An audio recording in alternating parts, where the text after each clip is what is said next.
Alcance limitado a las leyes eclesiásticas solamente del Canon 209. Rev. Francis Miaskiewicz en su jurisdicción suministrada según el Canon 209, CUA 1940, página 194. Dice el Canon 209. En caso de error común o duda positiva y probable, sobre una cuestión de derecho o de hecho, la Iglesia sustituye la jurisdicción tanto por tribunales externos como internos. Fin cita. Nos dice el Rev. Francis Miaskiewicz. Cuando se dice que la Iglesia, o más específicamente el romano pontífice, suministra jurisdicción en cualquier caso, ya sea en el error común o en la duda, se entiende fácilmente que el Papa actúa en virtud de la plenitud del poder jurisdiccional que Cristo confió a su persona. Naturalmente, entra en el ámbito de esta amplia potestad conceder, ampliar o restringir la participación de otros en el ejercicio de esta potestad de cualquier manera, ya sea por la comisión canónica ordinaria o por el suministro extraordinario en ciertas emergencias. Pero es importante que, al igual que en el caso del error común, en el caso de la duda, el vasto poder jurisdiccional del Papa se limite únicamente a las leyes eclesiásticas. Por ello, las leyes divinamente instituidas, ya sean naturales o positivas, están fuera del ámbito o del control del Papa o de cualquiera de sus inferiores. 266 y así, evidentemente, el Canon 209 debe entenderse como aplicable exclusivamente a las dudas que puedan surgir de las dificultades en la comprensión teórica o en la aplicación práctica de las leyes eclesiásticas. Fin de la cita. Ahora citamos a su Santidad Pío XII sobre cuáles son las leyes divinas. Pío XII. 1956. Cánones integrados por su divino fundador son los que regulan la constitución de la Iglesia y los que definen los poderes del Papa y el Obispo. Discurso del Papa Pío XII. A los estudiantes y profesores de la Universidad de Viena. Salón del Trono, domingo 3 de junio de 1956. La ley de la Iglesia no es un fin en sí misma. Es un medio para un fin. Como todo lo demás en la Iglesia, está al servicio del salus animarum, salvación de las almas, y, por lo tanto, es una cuestión de cuidado pastoral. Debería ayudar a abrir y allanar caminos en los corazones de los hombres para la verdad y la gracia de Jesucristo. Muchos cánones son solo normas protectoras para estar seguros, como los que protegen la fe de la descomposición y mantienen la dignidad de la gracia y la dignidad de los sacramentos lejos del sacrilegio. Pero además de estos hay cánones que están integrados en la estructura misma de la Iglesia por su divino fundador y que, de hecho, están en directa conformidad con su naturaleza. Estos incluyen formas de organización del cuerpo místico de Cristo como las leyes que regulan la constitución de la Iglesia y las que definen los poderes del Papa y de los obispos. Cristo fundó su Iglesia no como un movimiento espiritual sin forma, sino como una asociación fuertemente organizada. Les deseamos, queridos señores, éxito científico y enriquecimiento interior a partir de sus estudios jurídicos y, con paternal benevolencia, les concedemos la bendición apostólica. Discursos e radiomessaggi di Sua Santità Pío XII, 18. 18 años de pontificado, 2 de marzo 1956 a 1 marzo de 1957, pp. 259 a 260. Enfatizamos lo dicho por su Santidad Pío XII como cánones integrados por nuestro Señor Jesucristo. Hay cánones que están integrados en la estructura misma de la Iglesia por su divino fundador y que, de hecho, están en directa conformidad con su naturaleza. Estos incluyen formas de organización del cuerpo místico de Cristo como las leyes que regulan la constitución de la Iglesia y las que definen los poderes del Papa y de los obispos. Hay cánones que están integrados en la estructura misma de la Iglesia por su divino fundador y que, de hecho, están en directa conformidad con su naturaleza. Estos incluyen las leyes que regulan la constitución de la Iglesia y las que definen los poderes del Papa y de los obispos. Hay cánones que están integrados en la estructura misma de la Iglesia por su divino fundador y que, de hecho, están en directa conformidad con su naturaleza como las leyes que definen los poderes del Papa y de los obispos. Hay cánones que están integrados en la estructura misma de la Iglesia por su divino fundador y que, de hecho, están en directa conformidad con su naturaleza como las leyes que definen los poderes del Papa. Fin de la cita. Ahora citamos lo que prohíbe su Santidad Pío XII en las sedes vacantes largas, cortas, megalargas o ultracortas. Las leyes dadas por los romanos pontífices no pueden ser corregidas o cambiadas por la reunión de los cardenales de la Iglesia romana, la sede, estando vacante, ni se puede quitar o añadir nada, ni se puede hacer dispensación alguna sobre las leyes mismas o alguna parte de ellas. Esto es muy evidente en las constituciones pontificias, sobre la elección del romano pontífice. Pero si se produce o se intenta por casualidad algo contrario a este precepto, lo declaramos por nuestra suprema autoridad nulo. _______. Mientras la sede apostólica esté vacante, que el Sagrado Colegio Cardenalicio no tenga ningún poder ni jurisdicción en lo que le pertenezca al Papa en vida, pero que todo quede reservado para el futuro Papa. Y así decretamos que cualquier poder o jurisdicción que pertenezca al romano pontífice, mientras esté vivo, a menos que esté expresamente permitido en esta, nuestra Constitución, la misma reunión de cardenales pueda haber tomado por ejercicio, es nula y sin efecto. Asimismo, ordenamos que el Sagrado Colegio Cardenalicio no pueda disponer de las leyes de la sede apostólica y de la Iglesia romana de la forma que desee, ni podrá intentar desvirtuar las leyes de la misma, ni directamente o indirectamente a través de una especie de connivencia, o mediante el disimulo de delitos perpetrados contra las mismas leyes, ya sea después de la muerte del pontífice o en tiempo de vacante. Sin embargo, puede parecer que se intenta. De hecho, queremos que deba proteger y defender contra el mismo argumento de todos los hombres. Las leyes dictadas por los romanos pontífices no pueden en modo alguno ser corregidas o cambiadas por la vacante de la reunión de los cardenales de la Iglesia romana, la sede, ni se puede quitar o agregar nada, ni se puede hacer ninguna dispensa de ninguna manera con respecto a las leyes mismas o alguna parte de ellas. Esto es muy evidente en las constituciones pontificias, sobre la elección del romano pontífice. Pero si ocurre algo contrario a esta prescripción o si por casualidad se intenta, lo declaramos nulo y sin efecto por parte de nuestra suprema autoridad. Vacantis Apostolica Sedis, párrafos 1 a 3, cap 1, Papa Pío XII, 1945, Acta Apostolica Sedis 38 a 65. Fin de la cita. El párrafo 109 de Vas repite estas mismas advertencias, pero las aplica a cualquier persona a hacer un intento de interferir con la elección, cambiar las leyes, violar la jurisdicción y los derechos de la Iglesia, no solo los cardenales. Como vemos, su santidad Pío XII prohíbe que se haga uso de los poderes y jurisdicción del Papa, curiosamente lo que nos ha dicho que son poderes de derecho divino, mientras los usurpadores quieren apelar al canon 209 para usurpar los poderes del Papa que son de origen divino, siendo que el reverendo Francis Miaskiewicz dice que queda limitado a las leyes eclesiásticas solamente, y que es el Papa quien actúa en virtud de la plenitud del poder jurisdiccional que Cristo confió a su persona. Proseguimos. Nos dice Testan Filbens. Si se pudiera probar que poseían órdenes válidas y lícitas, solo entonces los tradicionalistas podrían plantear el tema de la obtención de la jurisdicción suministrada. Pero aquí también hay un problema importante, donde están las pruebas irrefutables de que un papa elegido canónicamente existe o ha existido desde la muerte del Papa Pío XII para proporcionar tal jurisdicción. Fin de la cita. Nos dice el Rev. Francis Miaskiewicz en su jurisdicción suministrada según el canon 209, CUA 1940, página 28. El sumo pontífice, de quien emana toda jurisdicción y de quien todo derecho consuetudinario tiene su origen, proporciona la jurisdicción necesaria. Fin de la cita. Nos dice el Rev. Francis Miaskiewicz en su jurisdicción suministrada según el canon 209, CUA 1940, página 194. Cuando se dice que la Iglesia, o más específicamente el romano pontífice, proporciona jurisdicción en cualquier caso, sea en error común o en duda, se comprende fácilmente que el Papa actúa en virtud de la plenitud del poder jurisdiccional que Cristo confió a su persona. Fin de la cita. Y preguntamos quién dio la jurisdicción a los que se han autoproclamado tribunal, porque desde luego su santidad Pío XII no fue. Volvemos a citar a Testan Filbens. Si se pudiera probar que poseían órdenes válidas y lícitas, solo entonces los tradicionalistas podrían plantear el tema de la obtención de la jurisdicción suministrada. Pero aquí también hay un problema importante, donde están las pruebas irrefutables de que un papa elegido canónicamente existe o ha existido desde la muerte del Papa Pío XII para proporcionar tal jurisdicción. Fin de la cita. Volvemos a citar al Rev. Francis Miaskiewicz en su jurisdicción suministrada según el canon 209. El sumo pontífice, de quien emana toda jurisdicción y de quien todo derecho consuetudinario tiene su origen, proporciona la jurisdicción necesaria. Cuando se dice que la Iglesia, o más específicamente el romano pontífice, proporciona jurisdicción en cualquier caso, sea en error común o en duda, se comprende fácilmente que el Papa actúa en virtud de la plenitud del poder jurisdiccional que Cristo confió a su persona. Alcance limitado a las leyes eclesiásticas solamente. Cuando se dice que la Iglesia, o más específicamente el romano pontífice, suministra jurisdicción en cualquier caso, ya sea en el error común o en la duda, se entiende fácilmente que el Papa actúa en virtud de la plenitud del poder jurisdiccional que Cristo confió a su persona. Naturalmente, entra en el ámbito de esta amplia potestad conceder, ampliar o restringir la participación de otros en el ejercicio de esta potestad de cualquier manera, ya sea por la comisión canónica ordinaria o por el suministro extraordinario en ciertas emergencias.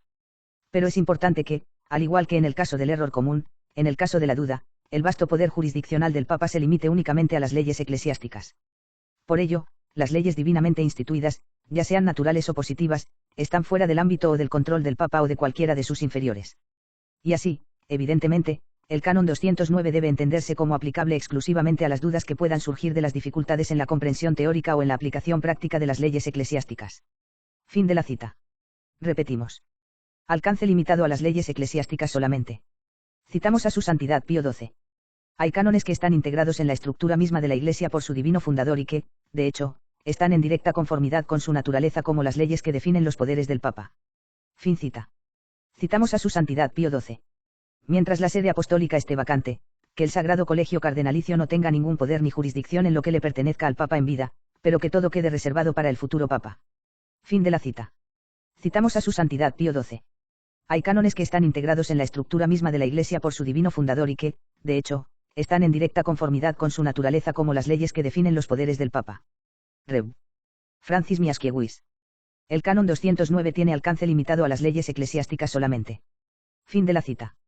Citamos a S.S. Pío XII. 1954 ad sinarum gentem.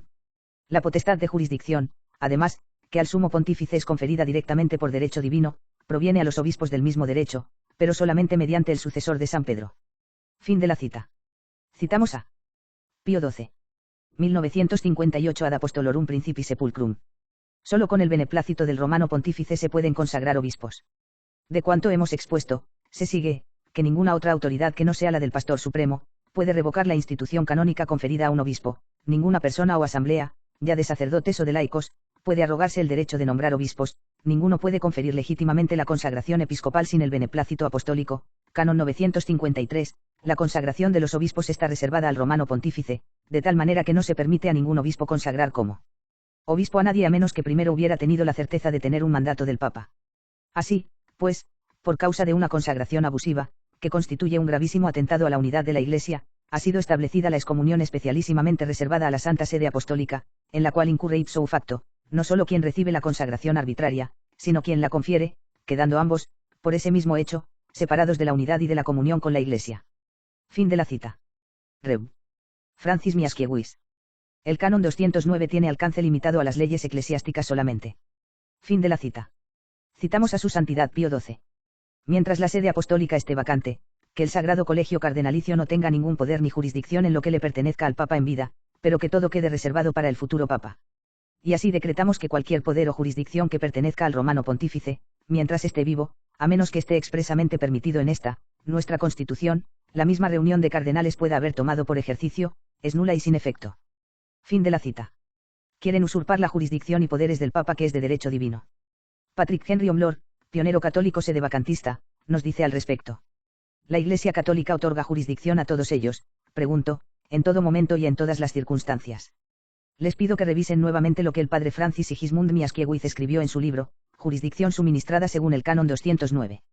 Comencemos ahora nuestro estudio de este libro del padre Francis Sigismund Miaskiewicz. En la página 115, lo opuesto a la verdad, o el conocimiento verdadero, es el error o la creencia errónea. El error implica necesariamente la posesión de algunas ideas sobre el objeto pensando, y es el desacuerdo del juicio que la mente ha formado sobre la cosa, y al que se adhiere, con la cosa o realidad en cuestión. Por otro lado, la ausencia de conocimiento en un ser capaz de poseerlo se llama ignorancia o la mente no posee ninguna idea en absoluto sobre el asunto en cuestión, en cuyo caso es absoluta o totalmente ignorante, es decir, en un estado de ignorancia respecto a la cosa, o poseyendo algunas ideas sobre la cosa, no sabe cuál es la relación adecuada para establecer entre estos, y por lo tanto es parcialmente ignorante y en duda.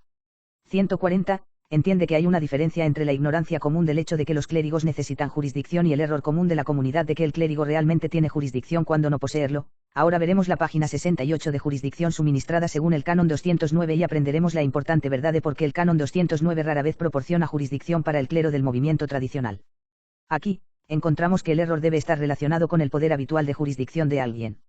El error común sobre la existencia o sobre la posesión válida de derechos eclesiásticos jurisdicción por cualquier clérigo, sacerdote u obispo, etc., debe ser real o fáctica, y no meramente interpretativamente. Debe haber un juicio falso por parte de la gente de la comunidad. Para la existencia de un error común real se requieren dos elementos. En primer lugar, debe haber algún fundamento, alguna causa que sea capaz per se de llevar a la comunidad al error.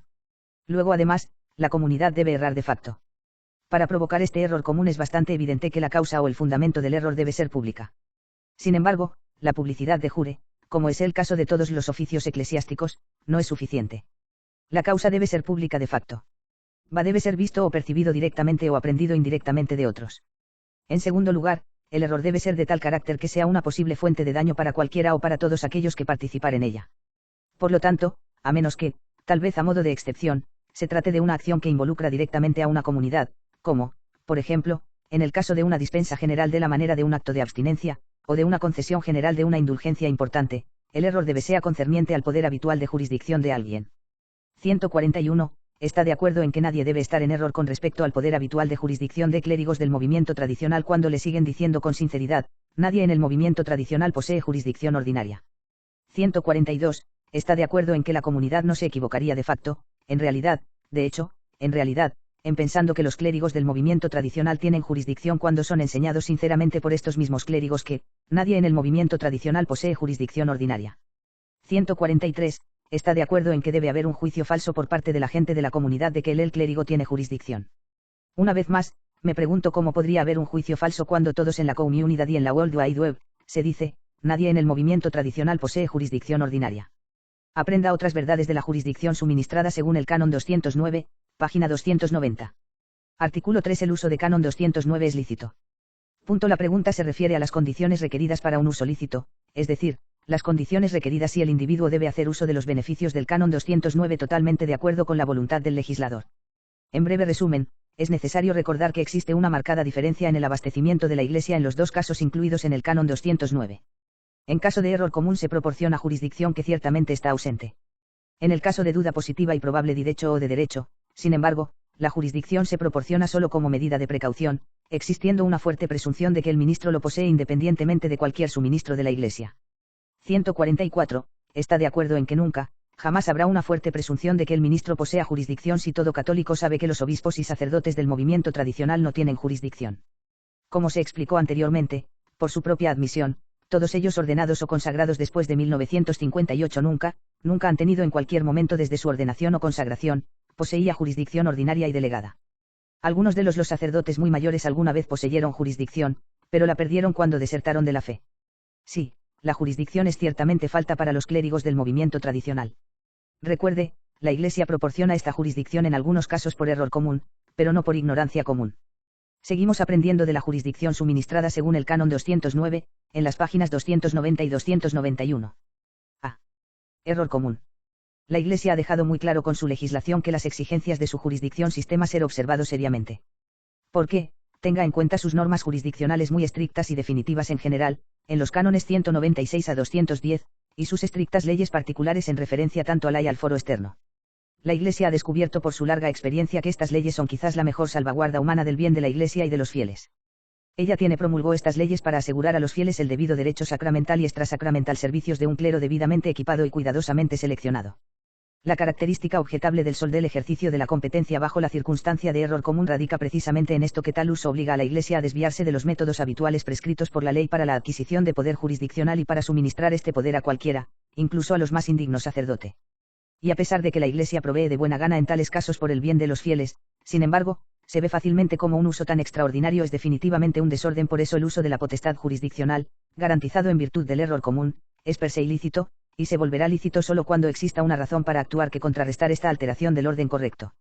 Y así como es ilícito que el sacerdote actúe jurisdiccionalmente bajo las prescripciones del Canon 209 sin causa suficiente, en forma proporcionada sustancialmente por las mismas razones, la recepción de tales ministerios será ilícita para los fieles que conocen el defecto en el poder jurisdiccional de un sacerdote en particular y, sin embargo, lo buscan salir y exigir sus servicios en primer lugar. Cabe señalar que los autores coinciden en general en que no es lícito para un sacerdote activamente para inducir errores comunes, ya sea directa o indirectamente.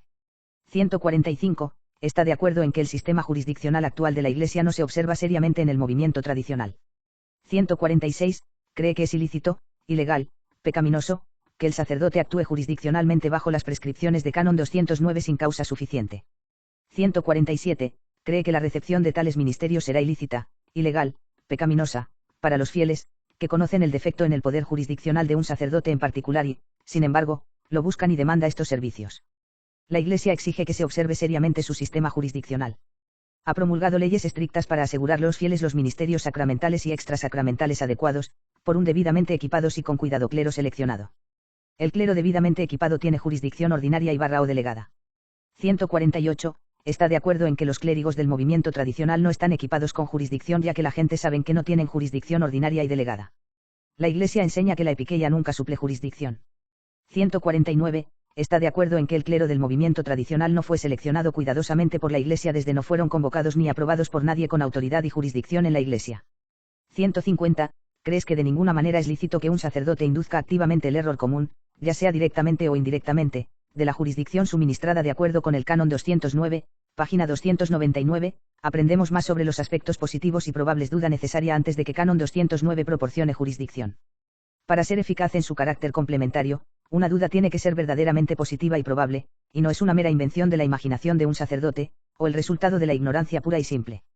151. Está de acuerdo en que con respecto al Canon 209, los laicos tienen mayoritariamente ignorancia pura y simple, por lo tanto, en muchos casos este canon no es eficaz para proporcionar jurisdicción. La razón es que la duda no es verdaderamente positiva y probable cuando la gente solo es ignorante. 152. Está de acuerdo en que el canon 209 tiene que ver con el error común de las personas que conocen al obispo o el sacerdote necesita jurisdicción ordinaria o delegada, y en realidad creen que su ministro tiene jurisdicción ordinaria o delegada jurisdicción aparte de la posibilidad de que la Iglesia la supliera extraordinariamente. Recuerda lo tradicional, los ministros del movimiento les dicen repetidamente a sus miembros que no tienen jurisdicción. 153. Está de acuerdo en que el canon 209 no proporcionará jurisdicción si no existe un error común ni duda positiva y probable de hecho o de derecho. En la página 14 de jurisdicción suministrada según el canon 209, leemos, se entiende fácilmente que nadie puede postular un acto jurídico a menos que y hasta que tenga la autorización o poder necesarios para hacerlo. 154. Está de acuerdo en que la oración anterior es una verdadera enseñanza de la Iglesia Católica. 155. Está de acuerdo en que los clérigos del movimiento tradicional carecen de esta autorización o poder necesario para postular, asumir y proponer actos jurídicos por no tener competencia ordinaria y delegada. Siempre recuerde, epiqueia puede excusar al individuo del precepto, pero nunca puede conferir la capacidad de actuar. Epiqueia no puede otorgarle el poder que ahora no posee, ni epiqueia puede restaurar el poder que la ley ha retirado. Es decir, aquellos que se adhirieron al Naaba sordo y automáticamente perdieron su cargo, autoridad y jurisdicción de acuerdo con el canon 188.4. Ver el libro del padre Riley mencionado un poco más adelante en esta carta. Aprendamos de la jurisdicción suministrada según el canon 209, página 21. Tratar con los hombres, con todas sus debilidades, con su necesidad de sanciones estrictas, ayudarles en el camino de la honestidad y la justicia. La Iglesia ha considerado necesario ser muy cuidadosa al permitir que otros compartan su poder. Para proteger a los fieles contra el engaño y para asegurarles ministros competentes y dignos, la Iglesia siempre ha insistido, y todavía insiste, que aquellos que han de ministrar a los fieles en el nombre de Cristo y de la Iglesia, deben primero recibir la aprobación y autorización necesarias para el desempeño válido y lícito de actos jurisdiccionales. 156. Está de acuerdo en que la Iglesia Católica todavía insiste en que sus clérigos primero deben recibir la aprobación y autorización necesaria para la ejecución válida y lícita de actos jurisdiccionales. 157. Está de acuerdo con que los clérigos del movimiento tradicional no recibieron esta aprobación y autorización, necesarios para el cumplimiento válido y lícito de los actos jurisdiccionales, porque no había quien se los diera. Si los clérigos del movimiento tradicional nunca han recibido esta aprobación y autorización necesaria para la ejecución válida y lícita de actos jurisdiccionales, ni el canon 209 ni el canon 2261 les otorgarán jurisdicción. Ahora estudiaremos a partir de la página 22 de jurisdicción suministrada de acuerdo con el canon 209. La cuestión de la jurisdicción, entonces, es muy importante. Primero, su necesidad suple a la Iglesia con estrictas sanciones contra usurpadores e incompetentes. La posesión de ella también es importante para el sacerdote que, actuando sin él, no solo postularía actos inválidos, sino que se opondría a las sanciones rígidas de la Iglesia y de Dios. Finalmente, está especialmente claro lo importante que es su uso. Es para los fieles y qué gran pérdida sería para ellos acercarse a un sacerdote que haya facultades para absolver, confesar y luego al confesarse partir sin saber que estaban aún sin resolver. Ante la presencia de ausencia de jurisdicción, la misma validez o invalidez de los actos dependerá. 158. Está de acuerdo con el padre en que un sacerdote sin jurisdicción solo postulará actos inválidos. 159. ¿Crees que los fieles se han acercado a sacerdotes que tienen facultades para absolver, confesar y luego salió del confesionario sin saber que aún estaban sin resolver? Fin de la cita. Nos advierte Testan Filbens. Cualquier reclamo de jurisdicción por parte de los tradicionalistas ni siquiera puede ser considerado a menos que y hasta que primero puedan probar más allá de lo razonable. Duda que hayan recibido una ordenación/consagración válida. Esto no se puede determinar durante un interregno porque solo un verdadero papa puede decidir sobre el estado de sus órdenes. Hasta que no se tome esta decisión, no se les permite funcionar, por lo que todos los cánones que citan en su defensa pueden ser desestimados, incluidos los cánones 209, 882, 2263 y otros. Incluso si fueron ordenados/consagrados válidamente, no hay nadie para suplir la jurisdicción a la que apelan invocando estos cánones, porque el romano pontífice es la fuente proveedora y no tenemos papa. En su La Santa Sede en Acción, el abogado canónico Rev. Edward Stone, al comentar sobre la Constitución Electoral de 1945 del Papa Pío XII, Vacantis Apostólicas se señala que durante un interregno, se suspenden las facultades especiales otorgadas a la Sagrada Rota durante la vida del Papa, tampoco podrán utilizar durante el interregno las facultades especiales que les haya conferido el difunto pontífice. Así que esto bien puede ser un punto discutible. Los sacerdotes tradicionales afirman que poseen la jurisdicción proporcionada por la ley misma o directamente de Cristo. Necesitan esta jurisdicción para oír válidamente confesiones, si es que podemos considerarlas válidamente ordenadas. Sin embargo, la historia muestra que nadie proporcionó tal jurisdicción excepto el romano pontífice, el Rev. Francis Miaskiewicz en su trabajo sobre jurisdicción nos dice que la Iglesia en Can. 209 significa el Papa y el reverendo John Bancroft nos dice lo mismo en su disertación sobre las relaciones con los no católicos. Ambos escribieron en la década de 1940. Entonces, durante un interregno, no hay nadie que proporcione jurisdicción y, por lo tanto, nadie puede pretender usurpar esta función papal. Básicamente, los cánones tradicionalistas han apelado oficialmente en el pasado, 209 y 22612 no pueden invocarse por las siguientes razones. Para empezar, el Rev. Francis Miaskiewicz y otros definen jurídicamente el principio de suministro en el can. 209, la Iglesia, como el Papa, y sin un verdadero Papa no se puede proveer jurisdicción. Además, can. 209 presupone que los sacerdotes considerados para tal jurisdicción están ordenados válida y lícitamente y son miembros de la Iglesia, que no han incurrido en censuras por apostasía, herejía o cisma de manera notoria, pero esto no puede probarse en lo que respecta a los tradicionalistas. Dado que no tenemos un romano pontífice, y dado que el principio de suministro solo puede ser aplicado por un romano pontífice elegido canónicamente, el Rev. Francis Miaskiewicz, jurisdicción según el canon 209, 1949, Universidad Católica de América, entonces ninguna jurisdicción hoy puede ser reclamado por nadie. Fin de la cita. Nos dice el Rev. Francis Miaskiewicz, páginas 28 y 194. Cuando se dice que la Iglesia, o más específicamente el romano pontífice, suministra jurisdicción en cualquier caso, ya sea en el error común o en la duda, se entiende fácilmente que el Papa actúa en virtud de la plenitud del poder jurisdiccional que Cristo confió a su persona. Naturalmente, entra en el ámbito de esta amplia potestad conceder, ampliar o restringir la participación de otros en el ejercicio de esta potestad de cualquier manera, ya sea por la comisión canónica ordinaria o por el suministro extraordinario en ciertas emergencias. Pero es importante que, al igual que en el caso del error común, en el caso de la duda, el vasto poder jurisdiccional del Papa se limite únicamente a las leyes eclesiásticas. Por ello, las leyes divinamente instituidas, ya sean naturales o positivas, están fuera del ámbito o del control del Papa o de cualquiera de sus inferiores. 266 y así, evidentemente, el canon 209 debe entenderse como aplicable exclusivamente a las dudas que puedan surgir de las dificultades en la comprensión teórica o en la aplicación práctica de las leyes eclesiásticas. Fin de la cita. Volvemos a citar al reverendo Francis Miaskiewicz en su jurisdicción suministrada según el canon 209, la página 22. La cuestión de la jurisdicción, entonces, es muy importante. Primero, la necesidad de que proporcione la Iglesia con estrictas sanciones contra usurpadores e incompetentes. La posesión de ella es importante también para el sacerdote que, actuando sin él, no solo postularía actos inválidos, sino que choca con las rígidas sanciones de la Iglesia y de Dios. Finalmente, está especialmente claro cómo importante es su uso para los fieles y qué gran pérdida sería para ellos acercarse a un sacerdote juzgado, tener facultades para absolver, confesar y luego, tras su confesión, no partir sabiendo que aún estaban sin resolver. Ante la presencia de ausencia de jurisdicción, ella misma validez o nulidad de los actos dependerá. Fin de la cita.